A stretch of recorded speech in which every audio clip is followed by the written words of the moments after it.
Et le carnaval n'a pas de secret pour Olivier Paquet. Depuis près de 40 ans, cet Ardennais s'intéresse à la culture martiniquaise et aux Caraïbes. Le chef d'entreprise s'apprête à s'envoler pour l'île aux fleurs, où plumes et paillettes seront de mise. Émilie Forzi et Isabelle Griffon. Sur la façade de son entreprise, Olivier a voulu un colibri pour annoncer la couleur. Agent de pompe funèbre depuis 16 ans, il apprécie le contact humain, être à l'écoute et apporter du réconfort à ses clients. Les gens viennent nous voir, non mais sérieusement, ils sont dans le deuil, ils sont désemparés. Qu'est-ce qu'il faut faire, où il faut aller, comment ça va se passer? Et si on n'est pas là pour les écouter et leur dire, écoutez, on va vous aider, on vous accompagne jusqu'au bout, ben c'est notre rôle. Apaiser la douleur des gens au quotidien, c'est la vocation d'Olivier. Pendant son temps libre, Olivier aime divertir et mettre des paillettes plein les yeux. Animé par une passion pour les Caraïbes, il défile au carnaval de Martinique depuis 4 ans. Ça bouge moins. Celui-là, il bouge moins. Oui. Ça permet aussi d'extérioriser les problèmes et ce qu'on a comme travail. On a un travail qui n'est pas facile. On est un peu des éponges. Mais nous aussi, de notre côté, il faut aussi qu'on puisse décompresser. Alors c'est une façon de décompresser, comme il y en a qui font de la danse, comme il y en a qui font du foot, du rugby, enfin tout ce que vous voulez. Vous décompressez? Moi, je décompresse dans la plume. Ça pourrait effectivement ne pas plaire, mais c'est l'inverse. Parce que des gens me demandent, mais on vous a pas vu au carnaval cette année à Nouzonville. On vous a pas vu là, ou on vous a déjà vu là. Mais ça vous va bien, continuez. Donc voilà, tant qu'on a ces encouragements-là, on continue.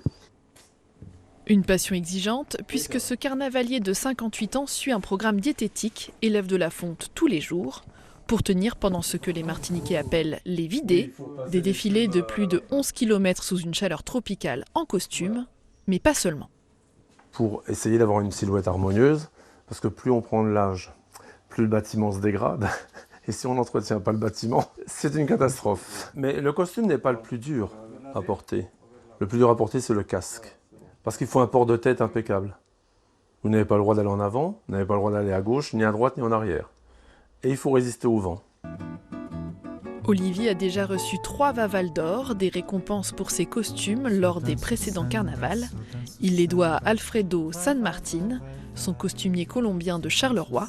Il travaille pour les plus grands cabarets de Belgique et du nord de la France. Ancien danseur carioca, il a appris le métier au Brésil. Il dit je veux ça, il fait un croquis, il dit c'est comme ça, je ne veux pas comme ça. Bon. J'essaye de faire ce qu'il aime bien.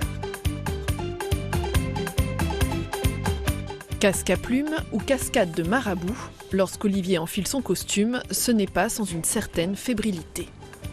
Attends. Quand vous êtes en coulisses, que vous vous préparez, vous avez un stress qui monte. Et vous vous dites, mais quand les gens vont vous voir, comment ils vont réagir? Et vous attendez qu'une chose, c'est le waouh. Waouh, c'est magnifique, c'est beau. Et là, quand vous voyez ça dans les yeux des gens, c'est la plus belle récompense. Autre belle récompense, le Nouzonnais est invité en tête de cortège des carnavals du sud de la Martinique du 11 au 14 février. Il défilera aussi avec son groupe Cadence Caraïbes à la cavalcade de Ville-et-Semeuse en juin prochain.